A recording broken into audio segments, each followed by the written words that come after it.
ദുഃഖത്തിൻ സാഗരമധ്യത്തിൽ പെട്ടു ഞാൻ ഉഴലുമ്പോൾ, ദുഃഖത്തിൻ സാഗരമധ്യത്തിൽ പെട്ടു ഞാൻ ഉഴലുമ്പോൾ, നൗകയുമായി നാഥ വന്നിടണേ, ഒരു കര നീ എത്തിച്ചിടണമേ.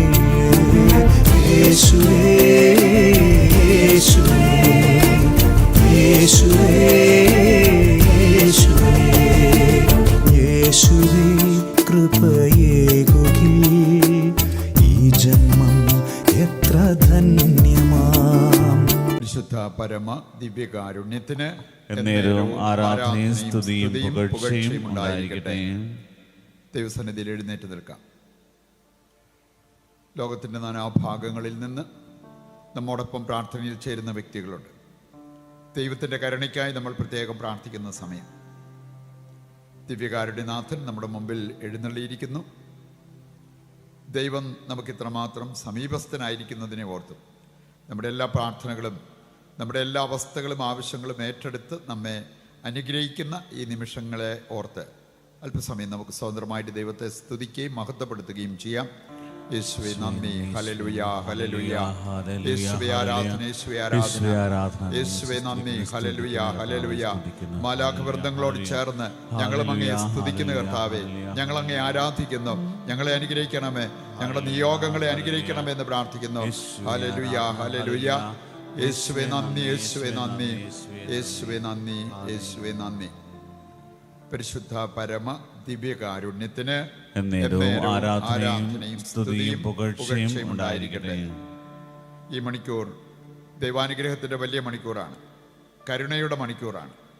നമുക്ക് അബോധ്യത്തോടെ പ്രാർത്ഥിക്കാം. നമ്മുടെ പ്രാർത്ഥനകൾ ചോദിച്ചിട്ടുള്ള നിരവധി ആളുകൾ, കർത്താവിൻ്റെ കാരുണ്യം വളരെ ആവശ്യമായിട്ടുള്ള നിരവധി വ്യക്തികൾ, നമുക്കവരെല്ലാം ഓർക്കാം. ഈ മണിക്കൂറിൻ്റെ അനുഗ്രഹം നമ്മളിലേക്കും നമ്മുടെ കുടുംബത്തിലേക്കും മാത്രമല്ല, ലോകം മുഴുവനിലേക്കും വന്നു നിറയുവാൻ ആഗ്രഹിച്ച് നമുക്ക് പ്രാർത്ഥിക്കാം.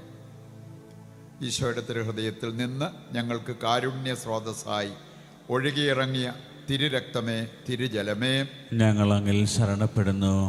ഈശോയുടെ തിരുഹൃദയത്തിൽ നിന്ന് ഞങ്ങൾക്ക് കാരുണ്യ സ്രോതസ്സായി ഒഴുകിയിറങ്ങിയ തിരുരക്തമേ, തിരുജലമേ, ഞങ്ങൾ അങ്ങിൽ ശരണപ്പെടുന്നു.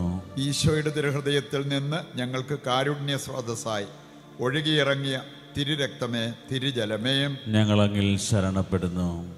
ഉസ്സസ്ഥാനങ്ങളിരുന്ന് ദൈവത്തിൻ്റെ കരുണയെക്കുറിച്ച് ധ്യാനിക്കാം. ഈ കരുണയ്ക്ക് വേണ്ടി നമുക്ക് ദൈവത്തോടെ വിളിച്ചപേക്ഷിക്കുകയും ചെയ്യാം. ജോൺ പോൾ രണ്ടാമൻ മാർപ്പാപ്പ അദ്ദേഹം സൂചിപ്പിച്ചൊരു കാര്യമാണ്, ലോകത്തിന് ഇന്ന് മറ്റെന്തിനേക്കാൾ ആവശ്യം ദൈവത്തിൻ്റെ കരുണയാണ്.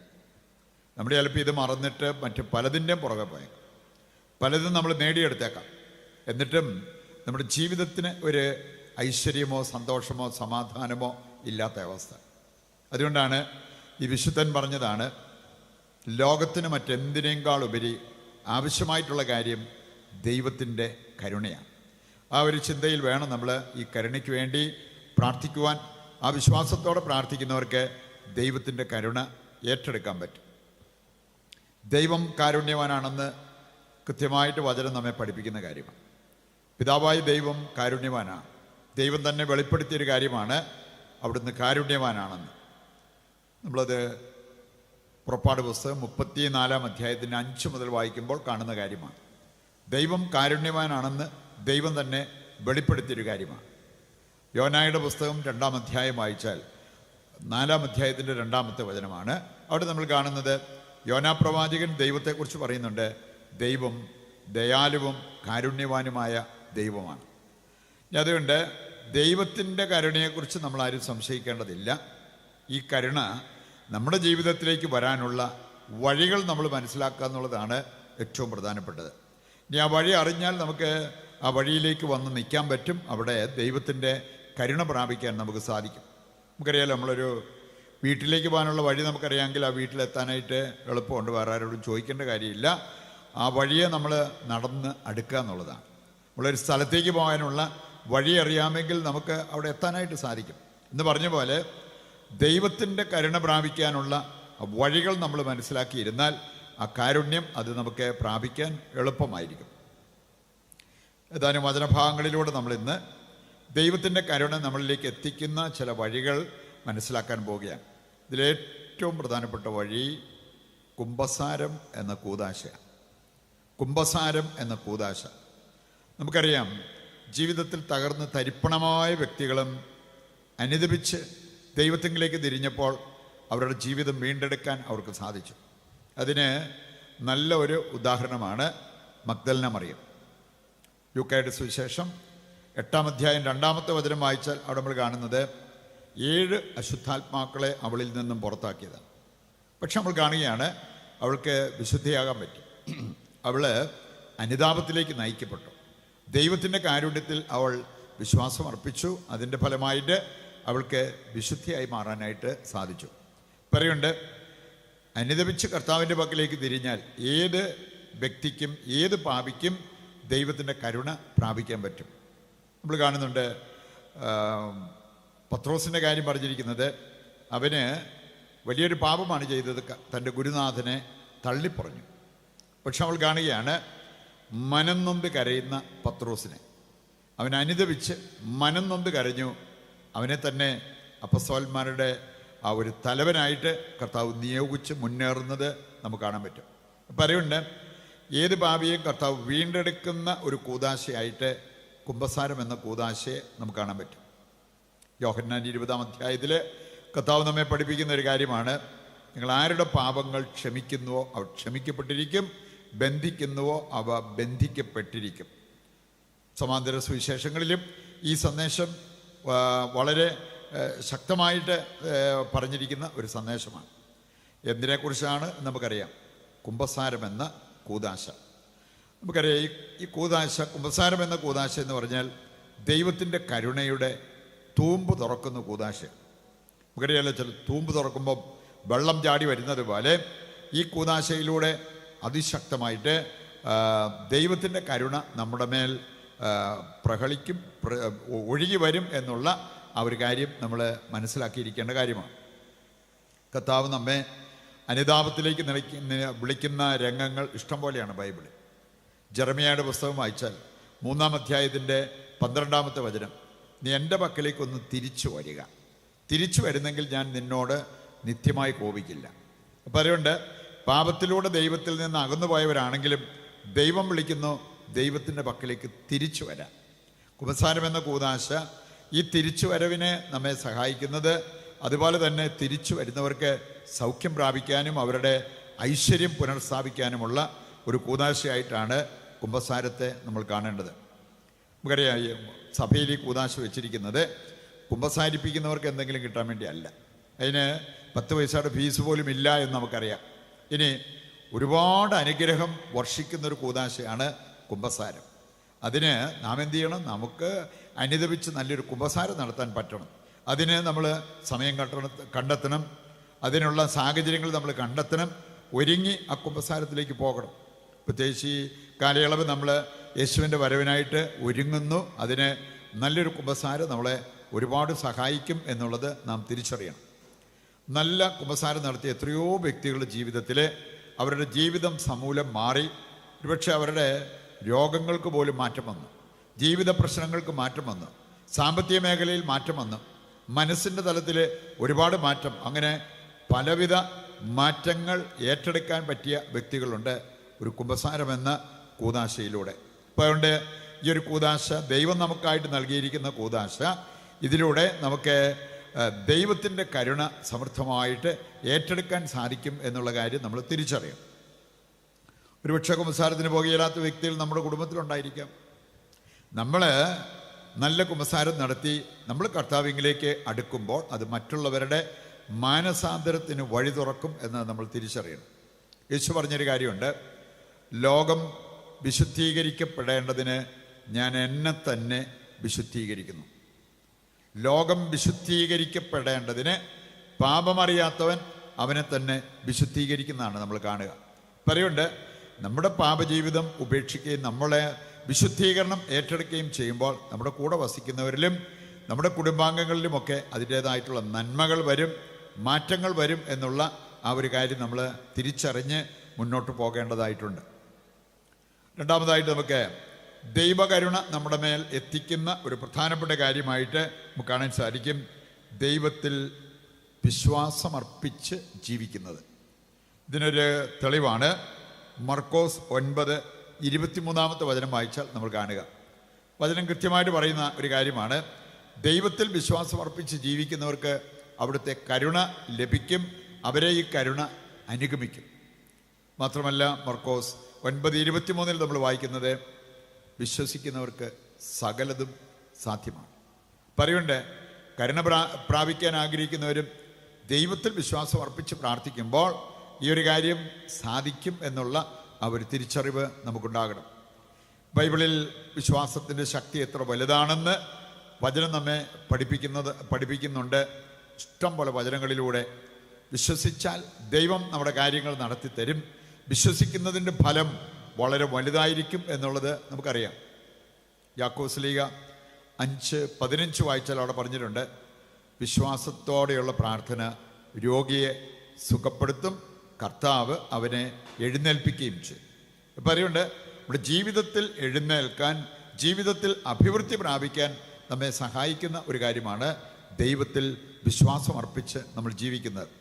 ഒരുപക്ഷെ നമ്മുടെ കഴിവുകൊണ്ടോ നമ്മുടെ കൂട്ടുകാരുടെ സാമർഥ്യം കൊണ്ടോ ഒന്നും നടക്കാതെ പോയ കാര്യങ്ങൾ ദൈവത്തിൽ വിശ്വാസം അർപ്പിച്ച് പ്രാർത്ഥിക്കുമ്പോൾ ദൈവം അത് ഏറ്റെടുത്ത് നടത്തി തരുന്ന അനുഭവം ഉണ്ടാവും. എത്രയോ പേര് ജീവിതത്തിൽ വലിയ പ്രതിസന്ധികളിലൂടെ കടന്നുപോയവർ വേണേൽ ഒരു ധ്യാനത്തിൽ സംബന്ധിച്ചു, വചനം കേട്ടു, പ്രാർത്ഥിച്ചു, അതിൻ്റെ ഫലമായിട്ട് അത്ഭുതകരമായി അവരുടെ ജീവിതത്തിൽ ദൈവം ഇടപെട്ടതുകൊണ്ട് ഇന്ന് വളരെ നല്ല രീതിയിൽ ജീവിക്കുന്ന വ്യക്തികളെ കാണാൻ പറ്റും. ഇപ്പം അറിയുണ്ട് ഇന്നലകളിൽ നമ്മുടെ കഴിവുകൊണ്ട് നടക്കാതെ പോയ കാര്യങ്ങൾ ഇന്ന് കർത്താവിൻ്റെ കരങ്ങളിലേക്ക് നമ്മളെ സമർപ്പിച്ച് വിശ്വാസത്തോടെ നമ്മൾ പ്രാർത്ഥിക്കുമ്പോൾ, ദൈവത്തിൽ വിശ്വാസം അർപ്പിച്ച് നമ്മൾ ജീവിക്കുമ്പോൾ അത് നമ്മുടെ ജീവിതത്തിൽ സാധ്യമാകും. വീണ്ടും നമുക്ക് കാണാൻ സാധിക്കും ദൈവത്തിൻ്റെ കരുണ ലഭിക്കാൻ വളരെ നല്ല ഒരു കാര്യമായിട്ട് വചനം എടുത്തു പറയുന്നത് പ്രാർത്ഥിക്കുക എന്നുള്ളതാണ്. നമുക്കറിയാമല്ലോ നമ്മുടെ കഴിവുകൊണ്ട് നടക്കാത്തത് പ്രാർത്ഥിക്കാൻ തുടങ്ങുമ്പോൾ നമ്മുടെ ജീവിതത്തിൽ നടക്കുന്നത് കാണാൻ പറ്റും. കാരണം പ്രാർത്ഥന നമ്മുടെ ജീവിതത്തിൽ പലതും സാധ്യമാകും. ഈ പ്രാർത്ഥനയ്ക്ക് പകരം വെക്കാൻ മറ്റൊന്നില്ലെന്നാണ് വിശുദ്ധർ പഠിപ്പിച്ചിരിക്കുന്നത്. അതുകൊണ്ട് നമ്മൾ പ്രാർത്ഥിക്കേണ്ടതുപോലെ പ്രാർത്ഥിക്കുമ്പോഴാണ് പ്രാർത്ഥനയിലൂടെ നമുക്ക് ലഭിക്കുന്ന കാര്യങ്ങൾ നമ്മുടെ ജീവിതത്തിൽ സാധ്യമാവുക. സങ്കീർത്തനം 50:15 വചനം എടുത്താൽ സങ്കീർത്തനം 50:15 പറഞ്ഞിരിക്കുന്നത്, നിന്റെ കഷ്ടതയിൽ നീ ദൈവത്തോട് വിളിച്ചപേക്ഷിക്കുക, ദൈവത്തോട് കരഞ്ഞ് പ്രാർത്ഥിക്കുക, അപ്പോൾ ദൈവം നിൻ്റെ കാര്യങ്ങൾ സാധിച്ചു തരും. അപ്പോൾ അതുകൊണ്ട് ദൈവത്തിൻ്റെ കരുണയ്ക്ക് വേണ്ടിയാണെങ്കിലും നമ്മൾ നിലവിളിച്ച് പ്രാർത്ഥിക്കുന്നത് ഒരുപാട് ഉപകരിക്കും. ലൂക്കായുടെ സുവിശേഷം 18:7 വായിച്ചാൽ അവിടെ പറഞ്ഞിട്ടുണ്ട്, രാവും പകലും കർത്താവിനോട് നിലവിളിച്ചപേക്ഷിക്കുന്നവരുടെ നിലവിളി കർത്താവ് കേൾക്കാതെ പോകുമോ? അപ്പം അതുകൊണ്ട് നമ്മുടെ മേലാണേലും മറ്റുള്ളവരുടെ മേലാണേലും കരുണ വർഷിക്കപ്പെടുവാൻ ആഗ്രഹിക്കുന്നവർ കർത്താവിനോട് നിലവിളിച്ച് അപേക്ഷിക്കണം. നാലാമത്തെ ഒരു കാര്യം, നമ്മൾ വചനം വായിച്ച് ധ്യാനിക്കുമ്പോൾ ദൈവത്തിൻ്റെ കരുണ, ദൈവത്തിൻ്റെ അനുഗ്രഹം നമ്മുടെ ജീവിതത്തിലേക്ക് വരും. അത് അനുതാപമായിട്ട് വരാം, ജീവിത സമൃദ്ധിയായിട്ട് വരാം. നെഹേമിയ 8-ാം അധ്യായം അതിന് ഒരു തെളിവാണ്. നെഹേമിയ 8 ആദ്യത്തെ 9 വചനങ്ങൾ വായിച്ചാൽ മതി. 1 മുതൽ 8 വരെ നമ്മൾ കാണുന്നു അവരെല്ലാവരും ശ്രദ്ധാപൂർവം വചനം കേട്ടുകൊണ്ടിരുന്നു. 9-ാമത്തെ വചനം പറയാണ്, വചനം കേട്ട ജനം കരഞ്ഞു എന്ന് പറഞ്ഞാൽ അവർക്ക് അനുതാപം ഉണ്ടായി. അതിനവർ ചെയ്തത് ശ്രദ്ധാപൂർവം ദൈവത്തിൻ്റെ വചനം കേട്ടുകൊണ്ടിരുന്നു. പിന്നീട് തുടർന്ന് വായിച്ചാൽ നമുക്ക് കാണാൻ സാധിക്കും അതവരെ ജീവിത സമൃദ്ധിയിലേക്ക് നയിച്ചതായിട്ട് ദൈവവചനം സൂചിപ്പിക്കുന്നുണ്ട്. അവസാനമായിട്ട് നമുക്ക് ചിന്തിക്കാവുന്ന, കരുണ ലഭിക്കാവുന്ന ഒരു മാർഗമാണ് പാപത്തിന് പരിഹാരം ചെയ്യുക. പുറപ്പാട് പുസ്തകം 32-ാം അധ്യായത്തിൻ്റെ 30-ാമത്തെ വചനം വായിച്ചാൽ അവിടെ നമ്മൾ കാണുന്നത് മോശ ദൈവജനത്തിൻ്റെ പാപത്തിന് പോലും പരിഹാരം ചെയ്തു.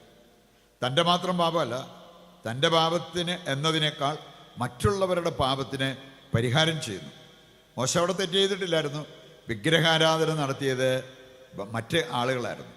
പക്ഷെ മോശ പറയാണ്, ഞാൻ പോയി നിങ്ങളുടെ പാപത്തിന് പരിഹാരം ചെയ്യാം, അങ്ങനെ ദൈവം നമ്മളോട് കരുണ കാണിച്ചേക്കാം. അപ്പം അതുകൊണ്ട് ഈ മാർഗങ്ങൾ സ്വീകരിച്ച് മുന്നോട്ട് പോകുന്നവർക്ക് ദൈവത്തിൻ്റെ കരുണ സ്വീകരിക്കുന്ന കാര്യത്തിൽ ഒരു കുറവും വരത്തില്ല എന്ന് നമ്മൾ തിരിച്ചറിയണം. നമ്മൾ സമർപ്പിച്ച പ്രാർത്ഥനകളെ ഒരിക്കൽ കൂടി ദൈവകരങ്ങളിൽ ഏൽപ്പിക്കാം. നമ്മുടെ ആവശ്യങ്ങളും നമ്മുടെ കുടുംബത്തിൻ്റെ ആവശ്യങ്ങളും കുടുംബാംഗങ്ങളുടെ ആവശ്യങ്ങളും കർത്താവ് നടത്തി തരുവാൻ നമുക്ക് പ്രാർത്ഥിക്കാം. മാരകമായ രോഗം ബാധിച്ച് വിഷമിക്കുന്നവരെ സമർപ്പിക്കാം. മരണത്തോട് മല്ലടിക്കുന്നവർ, മരണാസന്നരായി കിടക്കുന്നവർ, ദൈവത്തിൻ്റെ കരുണ അവരെല്ലാവരുടെ മേലും വന്ന് നിറയുവാൻ നമുക്ക് പ്രാർത്ഥിക്കാം. നമ്മുടെ പ്രത്യേക നിയോഗങ്ങളെയും ദൈവകരങ്ങളിൽ ഏൽപ്പിച്ചുകൊണ്ട് താഴ്ന്ന സ്വരത്തിൽ കർത്താവിനെ സ്തുതിച്ചുകൊണ്ട് ദിവ്യകാരുണ്യത്തിൻ്റെ ആശീർവാദം സ്വീകരിക്കുവാൻ നമുക്ക് ഒരുങ്ങാം. യേശുവേ നന്ദി. Hallelujah, hallelujah, hallelujah. കർത്താവേ, ഞങ്ങളെ അനുഗ്രഹിക്കണമേ, ഞങ്ങളുടെ കുടുംബത്തെ അനുഗ്രഹിക്കണമേ, ഞങ്ങളുടെ എല്ലാ നിയോഗങ്ങളെയും അനുഗ്രഹിക്കണമേ. ലോകം മുഴുവൻ്റെ മേലും അവിടുത്തെ അനുഗ്രഹം വർഷിക്കണമേ എന്ന് ഞങ്ങൾ പ്രാർത്ഥിക്കുന്നു. കർത്താവേ, അവിടുത്തെ കാരുണ്യം ഞങ്ങളിൽ വന്ന് നിറയട്ടെ എന്ന് ഞങ്ങൾ പ്രാർത്ഥിക്കുന്നു. Hallelujah, hallelujah, hallelujah, hallelujah. യേശുവേ